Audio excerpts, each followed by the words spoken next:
আসসালামু আলাইকুম, আমন্ত্রণ মাইটিভি সংবাদে। আপনাদের সাথে আছি আমি উম্মে সাবরিনা। দর্শক, শুরুতেই জানাবো সংবাদ শিরোনাম।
দর্শক, শুনছিলেন সংবাদ শিরোনাম, এবার বিস্তারিত।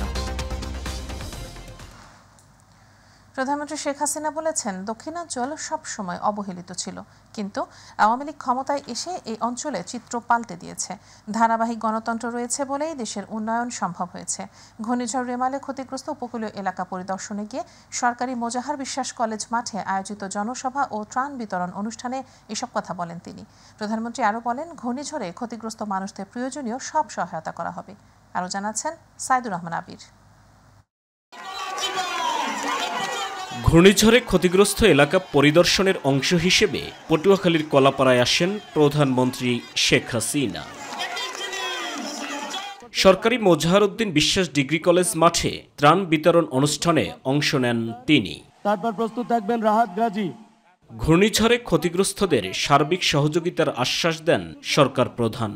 ইতিমধ্যেই যে সমস্ত রাস্তাঘাট ভেঙে গেছে সেগুলি মেরামত করার ব্যবস্থা নেওয়া হয়েছে। পাশাপাশি বাঁধ যেগুলি ভেঙে গেছে, বাঁধ নির্মাণের কাজ ইতিমধ্যে আমরা শুরু করে দিয়েছি, যাতে বর্ষার আগেই আমরা এই বাঁধগুলি নির্মাণ করে জলোচ্ছ্বাস বা পানির হাতে মানুষকে বাঁচাতে পারি, সেই ব্যবস্থা আমরা নিয়েছি। তাছাড়া যাদের ঘর বাড়ি ভেঙে গেছে ইতিমধ্যে আমরা খোঁজ নিতে বসেছি। তাছাড়া আমি এরপরেই আবার সকলের সঙ্গে বসবো, প্রশাসনের সঙ্গে বসবো, যাতে করে যেখানে যেখানে যাদের বাড়ি ঘর ভেঙেছে ইনশাল্লাহ আমি করে দেব, অন্তত এইটুকু ভরসা আপনারা রাখবেন। দেশে গণতন্ত্র আছে বলেই উন্নয়ন হচ্ছে জানিয়ে শেখ হাসিনা বলেন, মানুষের ভাগ্য উন্নয়নে কাজ করে যাচ্ছে আওয়ামী লীগ সরকার। আওয়ামী লীগ সরকার আসার পর বাংলাদেশের মানুষের ভাগ্য পরিবর্তনে কাজ করে যাচ্ছে। আমি কৃতজ্ঞতা জানাই আপনাদের কাছে। আপনারা নৌকা মার্কায় ভোট দিয়ে আমাদেরকে জয়যুক্ত করেছেন, আমাদের আবার সেবা করার সুযোগ দিয়েছেন, সেজন্য আপনাদের প্রতি আমাদের কৃতজ্ঞতা রইল। আজকে ধারাবাহিকভাবে গণতন্ত্র আছে বলেই দুর্যোগ দুর্বিপাকে আমরা মানুষের পাশে দাঁড়াতে পারি। ধারাবাহিকভাবে গণতন্ত্র আছে বলেই মানুষের আর্থসামাজিক উন্নতি হয়। দেশের উন্নতি আজকে বলার কিছু নেই, আপনারা নিজেরাই জানেন। আওয়ামী লীগ সরকার ক্ষমতায় আসার পর দক্ষিণাঞ্চলের উন্নয়ন চিত্র তুলে ধরেন প্রধানমন্ত্রী শেখ হাসিনা। আওয়ামী লীগ সবসময় নিবেদিত প্রাণ, আমরা আপনাদের পাশে আছি, আপনাদের পাশে থাকব এবং সব ধরনের সহযোগিতা যা যা প্রয়োজন সেটা আমি করে দেব। সাইদুর রহমান আবির, মাইটিভি। টানা 4 দিন জোয়ারের পানিতে ভাসছে ভোলার উপকূল। অতি জোয়ার ও বাঁধ ক্ষতিগ্রস্ত হওয়ায় পানিবন্দী হয়ে আছে 30 গ্রামের অন্তত 50,000 মানুষ। দুর্গত এলাকায় দেখা দিয়েছে খাদ্য ও বিশুদ্ধ পানি সংকট। ঘূর্ণিঝড় রেমালের প্রভাবে সৃষ্ট ঝড়ে এ অবস্থা সৃষ্টি হয়েছে বলে জানিয়েছে পানি উন্নয়ন বোর্ড। প্রতিনিধি আরিফ হোসেন লিটনের রিপোর্ট, জানাচ্ছেন ইলিয়াস কমল। রোববার থেকেই ভোলার উপকূলের উপর দিয়ে বয়ে গেছে ঝড়ো বাতাস ও ভারী বর্ষণ। ঘূর্ণিঝড় রেমালের প্রভাবে উত্তাল হয়ে ওঠে নদী ও সাগর মোহনা। জোয়ারের প্রবল চাপে লোকালয়ে প্রবেশ করে অস্বাভাবিক পানি। তলিয়ে যায় বাঁধের বাইরের অন্তত 30 গ্রাম। পানিবন্দী হয়ে দুর্ভোগে পড়েন হাজারো মানুষ। টানা 4 দিন ধরেই এমন অবস্থা বিরাজ করায় দুর্গত এলাকায় নেমে এসেছে সীমাহীন দুর্ভোগ। এখন যে বাপ পানির, এখন আমরা খুব অসহায় আছি। দেখেন যে কি অবস্থা, কি পরিস্থিতিটা, কি ভয়ঙ্কর অবস্থা আমাকে এখানে সৃষ্টি হয়েছে। ঘরের ভিতরে পানি উঠছে, উঠটা অনেক ক্ষতি হয়েছে, মাল সাবানার ক্ষতি হয়ে গেছে। আমরা রাত্রে ঘুম যেতে পারি না, সব বাইসা সবকিছু বা ঘরের ভিতর সব গেছে গিয়া। চলতি মৌসুমে মেঘনার পানি বিপদসীমার 91 সেন্টিমিটার উপরে প্রবাহিত হচ্ছে। এমনটা আগে হয়নি বলে দাবি দুর্গত মানুষের। কোনো মেম্বার চেয়ারম্যান কেউ আয়া জিজ্ঞেস করে না আপনারা কি বাজে আছেন, কি বাজে রয়েছেন। থাকা খানা অনেক কষ্ট পোলাম পানি দেওয়া পরে তো কষ্ট হয়ে যায়। খাবার পানিটা পর্যন্ত আমরা না খেতে পারি না, এই পরিস্থিতিতে আমরা আছি। পানি নেমে গেলে বাঁধ সংস্কার কাজ শুরু হবে জানিয়েছে পানি উন্নয়ন বোর্ড। পার্শিয়ালি ক্ষতিগ্রস্ত হয়েছে, তো যেগুলো বেশি ঝুঁকিপূর্ণ সেই অংশটাকে মেরামতের জন্য অলরেডি আমরা কার্যক্রম শুরু করে দিয়েছি এবং ব্রিজগুলো দ্রুত বন্ধ ব্যবস্থা গ্রহণ করেছি। ক্ষতিগ্রস্তদের অতি দ্রুত সহায়তা দেওয়ার আশ্বাস দিয়েছেন জেলা প্রশাসক। তাদের ঘর বাড়ির ব্যাপক ক্ষতি হয়েছে, তো সেই কারণে সেখানে অতিরিক্ত বরাদ্দের প্রয়োজনীয়তা রয়েছে এবং এই বরাদ্দগুলো আমরা লিখেছি এবং সেগুলো যদি আসে তাৎক্ষণিকভাবে দুর্গত মানুষদের কাছে আমরা সেটি পৌঁছে দেব। ঝড়ের প্রভাবে ভোলার 11 কিলোমিটার বাঁধ সম্পূর্ণ ও আংশিক ক্ষতিগ্রস্ত হয়েছে। ঝুঁকিতে রয়েছে আরও 10 কিলোমিটার অংশ। ইলিয়াস কমল, মাই টিভি। এবার পাবলিক ভিউ। ঘূর্ণিঝড় রেমালের প্রভাবে বিরতিহীন বৃষ্টিতে তলিয়ে যায় রাজধানীর অলিগলি থেকে প্রধান সড়ক। এতে বেশিরভাগ এলাকায় সৃষ্টি হয় জলাবদ্ধতা। শত উদ্যোগেও কেন কমছে না জলাবদ্ধতা, জানাচ্ছেন আবু সাইদ অপু।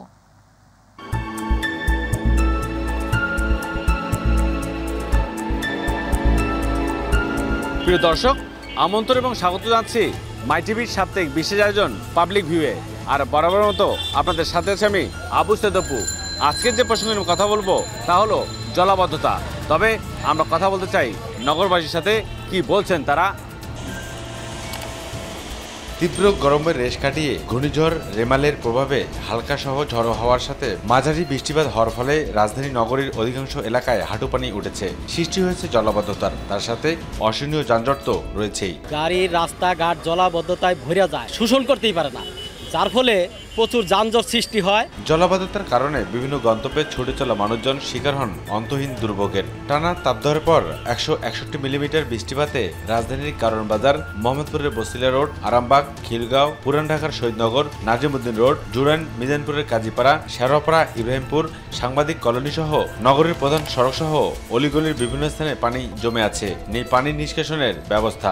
নগরীর অধিকাংশ বক্স কালভার্ট ভরাট হয়ে যাওয়ায় পানি নির্গত হতে না পারায় অল্প বৃষ্টিতেই এই পরিস্থিতি। রাস্তাঘাটে যেভাবে পানি উঠে আর আশেপাশে দোকানপাট থেকে শুরু করে আবাসিক এলাকাতে শুরু করে মানুষের দৈনন্দিন জীবন তো একদম বিপর্যস্ত হয়ে পড়ে। শেওড়াপাড়া যান আপনি, এক আডু পানি, গাড়ি চলে না, ইঞ্জিল ডুবে জায়গা। যে কোনো মেয়র আসে, যে কোনো সরকার, ওরা বলে কিন্তু বাস্তবতা হয় না। বর্ষা মৌসুম শুরু হতে না হতেই সামান্য বৃষ্টিতে যেমন জলাবদ্ধতায় চরম দুর্ভোগ পোহাতে হচ্ছে, তেমনি ঘণ্টাখানিকের কম সময়ের বৃষ্টিপাতে যে জলজট সৃষ্টি হচ্ছে তার বিরূপ প্রভাব পড়ছে দৈনন্দিন কার্যক্রমে বলে মনে করেন নগরবাসী। ঘরে পানি উঠতে যায়, আমরা পানি নিয়ে ঘরে থেকে বাইরে যেতে পারি না, আর পানি দুর্গন্ধ, হাঁটু পানি জমে যায়, যার জন্য আমরা বাচ্চাদেরকে নিয়ে বাইরে যেতে পারি না। বৃষ্টি হলে তো সব চলাচল বন্ধই থাকে, অনেকে গাড়ি ধুয়ে হাঁটা জায়গা। দর্শক, এই ছিল আজকে আমাদের পাবলিক ভিউয়ের বিশেষ আয়োজন। দেখা হবে পরবর্তীতে নাগরিকদের কোনো প্রত্যাশা প্রাপ্তি, সংগতি কিংবা অসঙ্গতির গল্প নিয়ে। সে অপেক্ষায় ভালো থাকুন, সুস্থ থাকুন আর সবসময় চোখ রাখুন মাই টিভিতে। উজান থেকে নেমে আসা পাহাড়ি ঢলে সিলেটের নিম্নাঞ্চল তলিয়ে গেছে। সুরমা, কুশিয়ারা, ডাউকি, সারি ও সারিগাং নদীর পানি 5টি পয়েন্টে বিপদসীমার 1 মিটার উপর দিয়ে প্রবাহিত হচ্ছে। সকালে সুরমা নদী কানাইঘাটে, কুশিয়ারা অমসিদে, সারি নদী সারিঘাটে, ডাউকি জাফলংয়ে, সারিগাং গোয়াইনঘাট বিপদসীমার প্রায় 1 মিটার উপর দিয়ে প্রবাহিত হতে দেখা গেছে। পানি উন্নয়ন বোর্ড জানায়, গোয়াইনঘাট উপজেলার জাফলং, বিছানাকান্দি, রাতারগিল, কোম্পানিগঞ্জের সাদা পাথর পর্যটন এলাকাও পানিতে তলিয়ে গেছে। প্রবল স্রোতের কারণে বিভিন্ন স্থানে সুরমা নদী রক্ষা বাঁধে ভাঙনের আশঙ্কা দেখা দিয়েছে। আওয়ামী লীগ দেশকে পরনির্ভরশীল করে ফেলেছে বলে মন্তব্য করেছেন বিএনপি মহাসচিব মির্জা ফখরুল ইসলাম আলমগীর। তিনি বলেন, মানুষের অধিকার আদায় ও গণতন্ত্র পুনরুদ্ধারে ক্ষমতাসীনদের বিদায় করা ছাড়া কোনো পথ নেই। সকালে দলের প্রতিষ্ঠাতা জিয়াউর রহমানের 43তম শাহাদাত বার্ষিকী উপলক্ষে তাঁর সমাধিতে দলের পক্ষ থেকে শ্রদ্ধা জানিয়ে বিএনপি মহাসচিব এসব কথা বলেন। আরও জানাচ্ছেন মাহবুব সৈকত। বিএনপির প্রতিষ্ঠাতা প্রয়াত রাষ্ট্রপতি জিয়াউর রহমানের 43তম শাহাদাত বার্ষিকী উপলক্ষে রাজধানীর শেরেবাংলা নগরে তার সমাধিতে শ্রদ্ধা নিবেদন করতে আসেন দলটির অঙ্গ ও সহযোগী সংগঠনের নেতাকর্মীরা। দলের শীর্ষ নেতাদের নিয়ে সমাধিতে শ্রদ্ধা নিবেদন করেন বিএনপি মহাসচিব। ফাতিহা পাঠ এবং দোয়া মোনাজাত শেষে গণমাধ্যমের সাথে কথা বলেন তিনি। বাংলাদেশে গণতন্ত্র সম্পূর্ণভাবে নির্বাসিত একদলীয় শাসন ব্যবস্থা প্রতিষ্ঠার জন্য আজকে শাসক গোষ্ঠী আওয়ামী লীগ তারা বিভিন্ন রকম কলা কৌশল করে জনগণের ভোটের অধিকার হরণ করে নিয়ে তারা আজকে ক্ষমতাকে দখল করে আছে। ক্ষমতাসীন আওয়ামী লীগ দেশকে পরনির্ভরশীল করে ফেলেছে বলেও অভিযোগ করেন বিএনপির শীর্ষ এই নেতা। বাংলাদেশ এখন পুরোপুরি দুর্বৃত্তদের কবলে, বাংলাদেশ এখন লুটেরা মাফিয়াদের কবলে। বাংলাদেশ একদিকে যেমন রাজনৈতিক অধিকার হরণ করছে, কিন্তু অন্যদিকে তারা অর্থনীতিকে ধ্বংস করছে এবং তাদের মূল লক্ষ্য হচ্ছে এটাকে পরনির্ভরশীল একটা ব্যর্থ রাষ্ট্রে পরিণত করা। আমরা এর বিরুদ্ধে লড়াই করছি। মানুষের অধিকার ও গণতন্ত্র পুনরুদ্ধারে ক্ষমতাসীনদের বিদায় করা ছাড়া বিকল্প নেই বলেও মন্তব্য করেন মির্জা ফখরুল ইসলাম আলমগীর। আজকে আমাদের অধিকার রক্ষার জন্য, বাংলাদেশের স্বাধীনতা সার্বভৌমত্ব রক্ষার জন্য আমরা যে আন্দোলন চলছে সেই আন্দোলনকে আরো বেগবান করব, তাদেরকে পরাজিত করে জনগণের সরকার প্রতিষ্ঠা করব। পরে দিবসটি উপলক্ষে রাজধানীর বিভিন্ন স্থানে দুস্থদের মাঝে খাবার বিতরণ করেন মহাসচিব সহ কেন্দ্র ও মহানগরীর নেতারা। মাহবুব সৈকত, মাইটিভি, ঢাকা। ঢাকা মহানগর পুলিশের গোয়েন্দা প্রধান হারুনা রশিদ জানিয়েছেন, ঝিনাইদহ ৪ আসনের সংসদ সদস্য আনোয়ারুল আজিম আনার খুনের ঘটনায় কলকাতার তদন্ত কাজ সফল হয়েছে। এ ঘটনায় তারা যেসব তথ্য উপাত্ত সংগ্রহ করতে গিয়েছিলেন তা পেরেছেন। কলকাতা থেকে একটি ফ্লাইটে বিকেলে ঢাকায় ফেরেন পুলিশের এ কর্মকর্তা। এরপর সাংবাদিকদের সঙ্গে তিনি কথা বলেন। বিমানবন্দরে গোয়েন্দা প্রধান হারুনা রশিদ বলেন, আলামত উদ্ধার, পারিপার্শ্বিক ডিজিটাল তথ্য উপাত্ত সংগ্রহ করায় আনার হত্যার তদন্ত অনেকটাই এগিয়েছে। এ সময় হত্যাকাণ্ডের মূল পরিকল্পনাকারী আখতারুজ্জামান শাহিনকে যুক্তরাষ্ট্র এবং নেপালে থাকা অপর অভিযুক্তকে ফিরিয়ে আনতে ইন্টারপোল ও নেপালের সাথে যোগাযোগ করা হয়েছে বলেও জানান তিনি। টেস্ট করবে, করে চূড়ান্ত জানাবে। এক্ষেত্রে আমি মনে করি আলহামদুলিল্লাহ আমরা যে বিষয়গুলি চেয়েছিলাম আমরা সবগুলি আমার তথ্যপত্র আমরা পেয়েছি এবং আমরা মনে করি আমরা এক্ষেত্রে আমরা বলবো বছরের শেষের দিকে অথবা আগামী বছরের প্রথম দিকেই উদ্বোধন হতে যাচ্ছে হযরত শাহজালাল আন্তর্জাতিক বিমানবন্দরের নবনির্মিত তৃতীয় টার্মিনাল। দুপুরে বিমানবন্দরে টার্মিনালের বিভিন্ন অংশ ঘুরে দেখে সাংবাদিকদের একথা জানিয়েছেন বেসামরিক বিমান পরিবহন ও পর্যটন মন্ত্রী ফারুক খান। আগামী অক্টোবরে টার্মিনালটি পুরোপুরি চালু হবে বলেও আশা প্রকাশ করেন মন্ত্রী। এ সময় বেসামরিক বিমান পরিবহন ও পর্যটন মন্ত্রণালয়ের সচিব মোকাম্মেল হোসেন ও বেসামরিক বিমান চলাচল কর্তৃপক্ষের chairman air vice marshal M Mofidur Rahman উপস্থিত ছিলেন।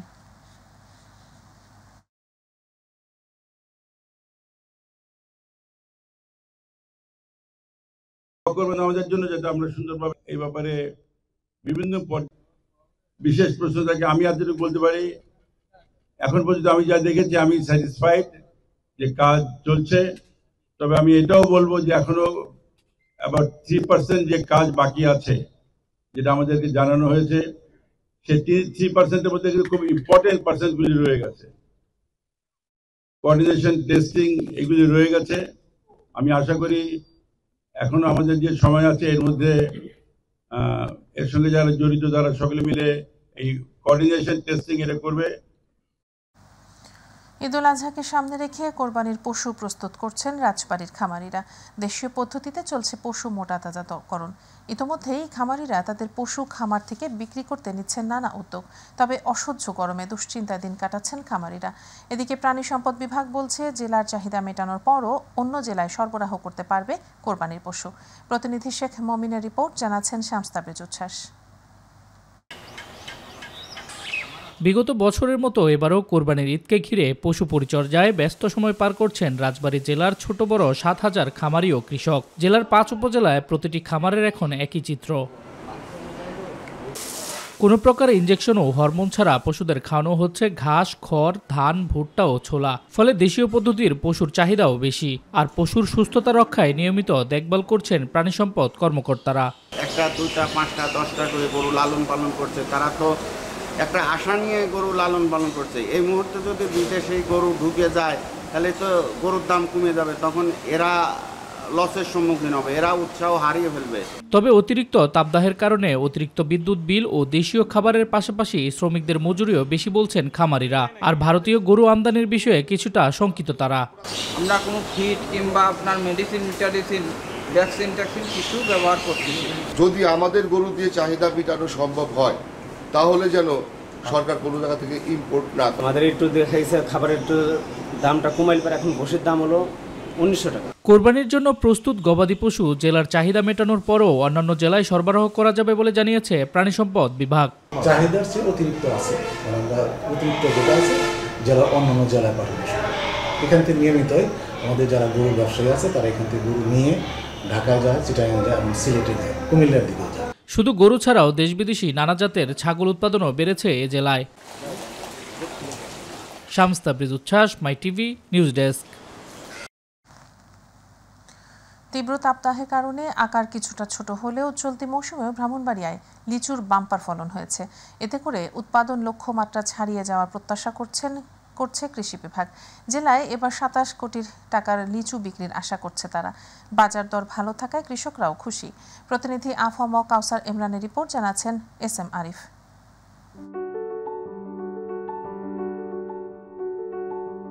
বাগানে বাগানে সারিবদ্ধ লিচু গাছ, প্রতিটি গাছে ঝুলে আছে থোকা থোকা বিভিন্ন জাতের বাহারি রঙের রসালো লিচু। লিচুর ভারে গাছের কাণ্ডগুলো মাটিতে নুয়ে পড়েছে। নয়নাভিরাম এই দৃশ্য ব্রাহ্মণবাড়িয়ার পূর্বাঞ্চলের সীমান্তবর্তী 3 উপজেলায়। লাল মাটির কারণে এখানকার লিচুর খ্যাতি দেশ জুড়ে। উৎপাদিত লিচুর মধ্যে রয়েছে দেশি বিদেশি বিভিন্ন জাত। ইতিমধ্যে পাটনাই ও বোম্বে লিচুর সংগ্রহ শুরু হয়েছে। গুণগত মান ভালো, বিষমুক্ত ও সুস্বাদু হওয়ায় এর কদর বাড়ছে দিনকে দিন। বোম্বাই লিচু আমাদের এখানে প্রচুর ফলন হয়। তাপমাত্রার কারণেও আমাদের যে দেশি লিচু যেটা আর কি পাটনাই বলি আমরা, এই লিচুটা অনেকখানি নষ্ট হয়ে গেছে। আজকে দেশের বিভিন্ন জায়গা থেকে এসছে মানুষ এই লিচুর বাগান দেখতে। তো খুব সুন্দর এবং লিচু গাছগুলো দেখলেও মন ভরে যায়। আমরা আসছি, ঘুরে দেখলাম, লিচু বাগান দেখলাম, লিচু খাইলাম। বিজয়নগর, কসবা ও আখাউড়ায় এবছর লিচুর আবাদ হয়েছে 567 হেক্টর জমিতে। কেবল বিজয়নগর উপজেলাতেই আবাদ হয়েছে 430 হেক্টর জমিতে। বিজয়নগর উপজেলায় এবার 430 হেক্টর জমিতে লিচুর আবাদ হয়েছে। আমরা আশা করতেছি এই 430 হেক্টর জমি থেকে প্রায় 20 কোটি টাকার মতো লিচু বিক্রি হবে। জেলায় এবছর লিচুর উৎপাদন লক্ষ্যমাত্রা ছাড়িয়ে যাওয়ার প্রত্যাশা করছে কৃষি বিভাগ। তাপমাত্রার কারণে উৎপাদন কিছুটা কম হলেও আমাদের নতুন জানিয়ে দিচ্ছে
দর্শক।